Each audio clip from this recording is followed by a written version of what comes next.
a story you'll definitely want to hear to the end. On that August day, when 17-year-old Gloria thought she had said goodbye to motherhood forever, the sun burned mercilessly, as if branding her young soul with the mark of eternal sorrow.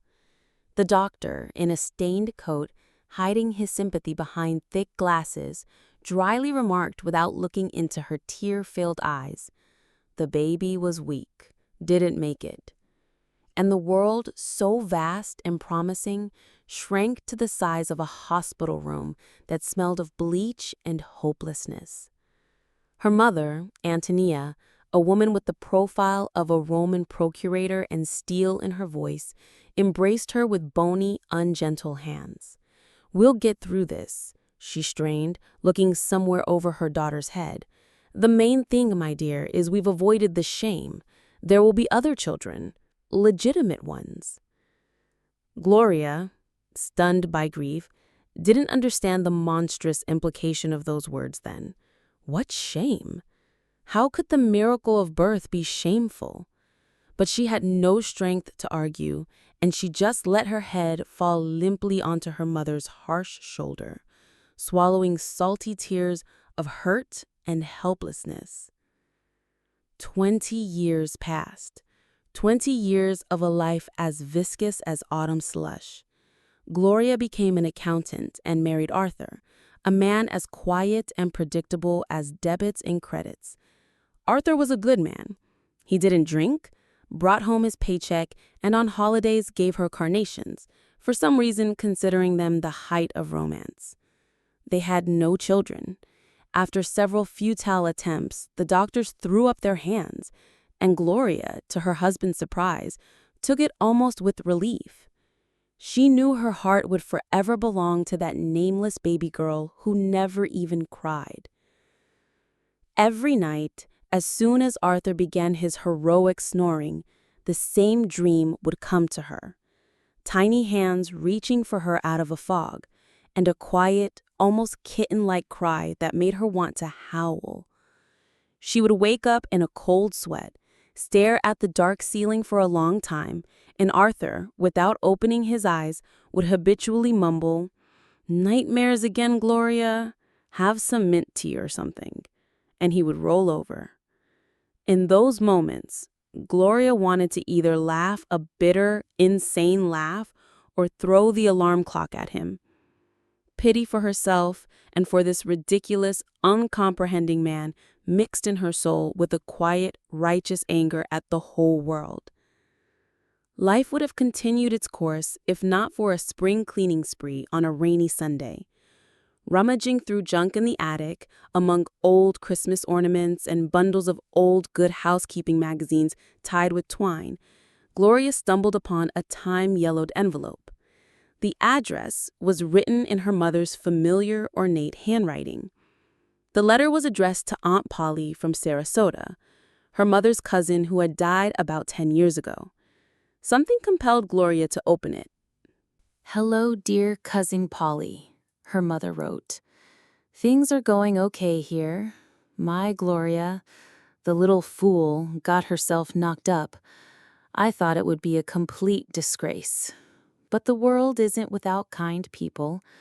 I got her into the city hospital. A doctor friend there, Dr. Peter Bailey, a real saint, paid him what he asked to make sure everything was handled properly. They told her the baby was stillborn, too weak, but they actually took it to an orphanage. It's better this way. No shame. They say the girl was adopted almost immediately by a good family, professors. So you could say I've arranged my granddaughter's fate, even though I've never seen her." The air rushed out of Gloria's lungs with a hiss. She reread the lines several times, but the words didn't change, still forming the same monstrous, unthinkable sentences. A daughter. Her daughter was alive. For 20 years, her grief, her nightmares, her childless life, it had all been a farce, a cruel play staged by her own mother. Her ears were ringing, and the dusty gloom of the attic seemed to close in on her, threatening to bury her under the rubble of old junk. She came downstairs, no longer the quiet, unassuming Gloria, but a fury, an awakened volcano. Arthur, seeing her face, hiccuped and dropped his newspaper. "Gloria, what's wrong with you? You look like you've seen a ghost." She didn't answer, piercing him with an unseeing gaze. In her soul, scorched by 20 years of grief, a fire was igniting, a fire of righteous anger that threatened to incinerate everything in its path. Antonia, long widowed and now living with them, was dozing in her armchair in front of the TV, a half-knitted sock fallen on her lap. Gloria walked up to her and, without a word, held out the yellowed piece of paper. "What's this?" The old woman mumbled, squinting irritably. "This, mother," Gloria articulated, her voice like the crack of a whip, "is your death sentence." The old woman put on her glasses, her eyes scanned the letter, and her face, etched with wrinkles, turned into a gray, lifeless mask. She tried to say something, but only a gurgling croak came from her throat. Her eyes, filled with animal terror, stared into space. "Where is she?" Gloria hissed, leaning close to her mother's ear. "Where is my daughter?" But Antonia was silent, only gasping for air. Her body suddenly went limp, her head falling back against the chair. A stroke. The ambulance, arriving 20 minutes later, confirmed a massive cerebral hemorrhage. The doctor shook his head sympathetically. "Prepare yourselves. Even if she survives, she'll never speak again." Gloria stood in the middle of the room, stunned, deceived a second time. Her mother was taking her secret to the grave, leaving her alone with this terrible truth. But through the despair, a shoot of cold, steely resolve was already sprouting. Now she had a purpose, and she would see it through to the end, no matter the cost. She would find her daughter, even if it meant turning the world upside down and looking the devil himself in the eye. The play was over. The hunt had begun. Her paralyzed mother, Antonia, had become a living, breathing monument to her own betrayal. She lay in the living room in a specially purchased hospital bed and followed her daughter with her one sentient eye. In that gaze, Gloria read everything: animal fear, pleading, and helpless rage. Feeding her with a spoon, changing her diapers, turning her to prevent bed sores. All of it became an elaborate torture for Gloria, a daily ritual of revenge. She did everything silently, with the face of a cashier giving change. And this mechanical, dispassionate care was more terrifying than any curse. Pity warred with righteous anger within her, and anger usually won. Arthur, her husband, descended into a state of quiet madness. He tiptoed around the apartment as if afraid to wake a sleeping beast. "Gloria, honey, maybe you shouldn't," he stammered when she announced she was starting the search. "It's been 20 years, a needle in a haystack. You'll only tear your soul apart. And your mother-in-law, well, you see, God has already punished her." His words held the absurd, chicken-like logic of a common man for whom peace is more important than truth. In response, Gloria gave him a look that made him choke and go check if the kitchen faucet was tightly closed. A bitter, inappropriate laugh caught in her throat. This was her man, her rock, a carnation of a man. The search began with a trip to that same maternity hospital, now renamed the Family Planning Center. At the reception, they looked at her as if she were insane. Records from 20 years ago? "Ma'am, we've had 3 renovations since then. Everything has been written off and destroyed according to regulations." But Gloria was no longer that timid accountant. There was steel in her eyes now. She returned with a box of expensive chocolates and an envelope containing half of her modest savings. The head of the archives, a stout woman in a stiffly starched uniform, sighed, tucked the envelope into a desk drawer, and an hour later brought out a dusty ledger. The entry was brief. Patient, Gloria Wallace. Delivery, 08-12-1985. Female fetus, perinatal asphyxia, deceased. Beside it was the doctor's signature, P.B. Bailey. Dr. Peter Bailey, from the letter. Her heart sunk. It was all officially documented, airtight. But Gloria knew it was a lie. Finding Dr. Bailey was surprisingly easy. He had been retired for a decade and was peacefully growing zucchini at his country house. He was a flabby, frightened old man with shifty eyes and age spots on his hands. When Gloria, introducing herself as a social worker, showed him the copy of the ledger entry, he trembled like a leaf. I don't remember anything. It was so long ago," he muttered, avoiding her gaze. Then Gloria silently placed the second paper in front of him, her mother's letter. The old man's eyes scanned the lines, and his face turned ashen. He was silent for a long time, staring out the window at his impeccable garden beds. And then he cried. He cried in an old man's way, soundlessly, wiping his tears with the sleeve of his worn shirt.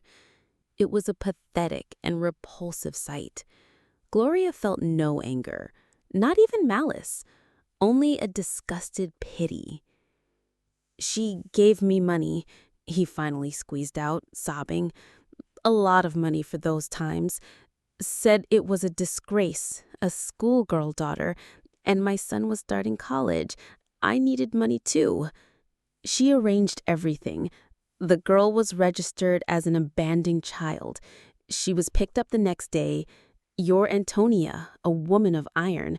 She said, 'I don't need a grandchild born of shame. Arrange it so I never hear of her again.'" Gloria listened, an icy wave rising in her soul. This was worse than she had imagined. Not just a deception, but a transaction.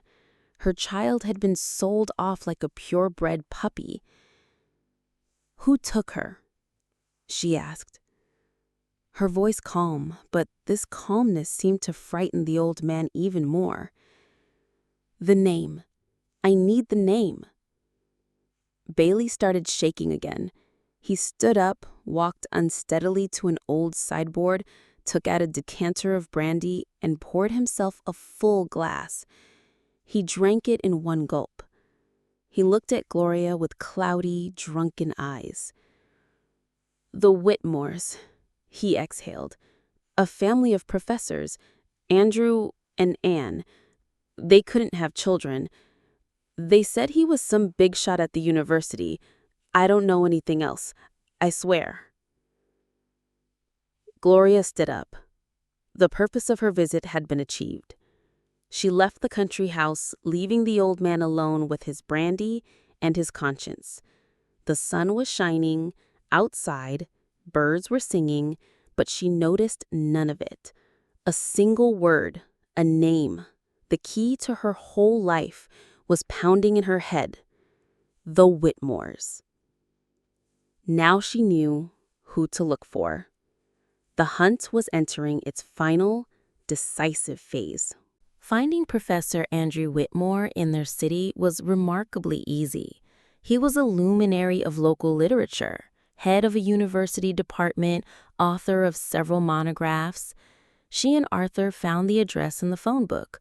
Arthur, seeing his wife's obsession, had resigned himself and even tried to help, which led to tragicomic situations. "Maybe we should call first," he'd suggest. "Say you're from the utility company, need to check the pipes, then you can take a look around." Gloria just shook her head, looking at him with pity. He thought in terms of his small, cozy world, not understanding that she was going to war. The Whitmore's house was in an old academic neighborhood, a two-story home with a mezzanine and an overgrown garden. Gloria spent several days on a bench across the street, becoming a shadow. She studied their lives like a zoologist studying the habits of rare animals. There, a tall, gray-haired man with a briefcase emerges from the gate, Andrew. There's his wife, Anne, an elegant, fit woman with an imperious expression. And then she runs out, a girl of about 20 with a shock of auburn hair and laughing eyes. She calls out something cheerfully to her parents, gets into a car, and drives away. Gloria gripped the edge of the bench to keep from crying out. It was her daughter. She was alive, beautiful, happy. There was nothing of Gloria in her, of her gray accountant-like existence. This girl was class, light, the future. And in that moment, Gloria was pierced not by the joy of recognition, but by a sharp, unbearable envy. Envy for this girl who had everything, and for this woman, Anne, who had given it all to her. Righteous anger momentarily gave way to a burning pity for herself, for her stolen, unlived life. Finally, she made her move. Choosing a moment when the professor had left for work and the girl, whose name she learned was Kira, was also at the university, Gloria walked up to the house and rang the doorbell. Anne answered. She sized Gloria up with a cool, appraising look. "Can I help you?" she asked in a tone that brooked no argument. "Mrs. Whitmore," Gloria began, her voice treacherously trembling. "My name is Gloria Wallace. I need to talk to you about something that happened 20 years ago at City General Hospital." Anne's expression didn't change, but something like recognition flickered in her eyes. She silently stepped aside, letting Gloria into the house. It was quiet inside, smelling of old books and floor wax. They sat in the living room, facing each other. "I knew you would come one day," Anne said calmly, folding her hands in her lap. "I always knew. What do you want? Money?" The question stunned Gloria. "Money?" she repeated. "You think I came for money? I came for my daughter." "She is not your daughter," Anne retorted, her voice turning to steel. "Your daughter died at the hospital due to medical negligence. Kira is ours. We adopted her from an orphanage. We have all the documents. You can't prove a thing." It was a brazen, calculated lie, and Gloria exploded. "Stop lying," she screamed, jumping to her feet. "I know everything about the doctor, the money, the deal with my mother. You stole my child." "I saved her," Anne replied, not raising her voice, but with immense force. "Saved her from poverty, from shame, from a teenage mother and a grandmother who was ready to sell her. I gave her everything, love, education, a family. And what could you have given her?" Their gazes locked like swords. Two mothers, one biological, one adoptive, ready to tear each other apart for the right to this child. And at that very moment, Kira walked into the living room. She looked from the pale, enraged stranger to her mother, whose face had become an icy mask. "Mom, what's going on?" she asked anxiously. "Who is this woman?" Anne slowly turned her head. There was panic in her eyes, which she was desperately trying to hide. And Gloria, looking at her daughter's bewildered face, suddenly realized that the truth she was so eager to unleash could destroy not only these people, but the girl herself. All her righteous fury, all her anger, collided with the simple, horrifying fact. Her presence here, in this house, was a catastrophe for everyone. The silence in the living room was so profound it felt as if the windows might shatter. Kira looked at the two women, bewilderment in her eyes turning to a dawning fear. "Kira, go to your room," Anne commanded, but her voice lacked its usual confidence. "No," Gloria said firmly, her gaze shifting to the girl. She stays. She needs to know. And Gloria began to speak. She spoke haltingly, jumping from one thing to another, talking about her youth, the hospital room, the letter in the attic, her paralyzed grandmother. She poured out everything that had been bottled up inside her for 20 years. Kira listened, her face growing paler. She slowly sank into an armchair, staring at Gloria as if seeing a ghost. "That's a lie," she whispered, turning to Anne. "Mom, tell her it's a lie." But Anne was silent, and her silence was more damning than any confession. Just then, the door opened and Professor Whitmore walked in. Seeing the scene, he froze in the doorway.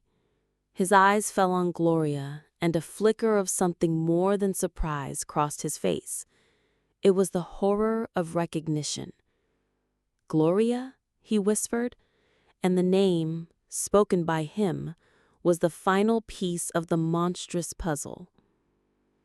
Gloria stared at his face, the gray-haired, distinguished professor, and suddenly her memory served up an image of another man, a young, enthusiastic history graduate student who ran a club at her high school and turned a 17-year-old girl's head with tales of ancient civilizations. Andrew. She had even forgotten his name, the father of her child. The world finally and completely fell apart. This wasn't just a conspiracy between her mother, a doctor, and a childless couple. This was a conspiracy with him at its center, the man who had seduced her and then, with his infertile wife and her greedy mother, faked the death of their own child to take her for themselves. The shame Antonia had feared so much wasn't that her daughter got pregnant, but who got her pregnant? A prominent married man in their town. "So that's it," Gloria breathed, her voice devoid of anger or tears, only an endless dead exhaustion. So that's how it really was. Andrew Whitmore lowered his head. Anne, his loyal partner and wife, went to him and placed a hand on his shoulder. They were accomplices, bound by a single secret. Kira looked at them all, as if they were actors in a terrible, absurd play.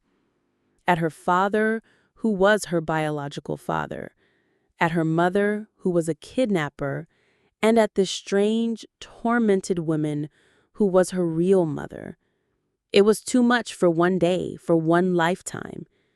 She stood up silently and, looking at no one, walked out of the room. Suddenly, Arthur appeared in the doorway of the living room. He had come looking for his wife, worried that she had been gone so long. In his hands, he held a grocery bag with milk and a loaf of bread. "Gloria, what's going on? I've been to every pharmacy looking for you," he began, then trailed off, seeing the deathly pale faces of the professors and his wife's tear-streaked face. "Oh, am I interrupting something?" His arrival with milk and bread at the epicenter of a shattered universe was the height of tragic comedy. He, with his simple and understandable world, was the only living person among the ghosts of the past. Gloria looked at him, then at the Whitmores, at the empty doorway where her daughter had disappeared. She had found her. She had learned the whole truth. But there was no victory, only a scorched wasteland. She hadn't gained a daughter. She had only destroyed her world. She hadn't gotten revenge on her mother. She was already locked in the prison of her own body.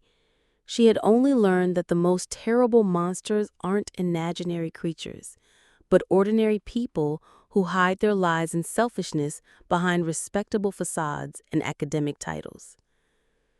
Without another word, she turned and walked toward the exit. "Gloria, where are you going?" Arthur asked, hurrying after her in fear. She stopped on the threshold of the house with the mezzanine, took a breath of the cool evening air and turned around.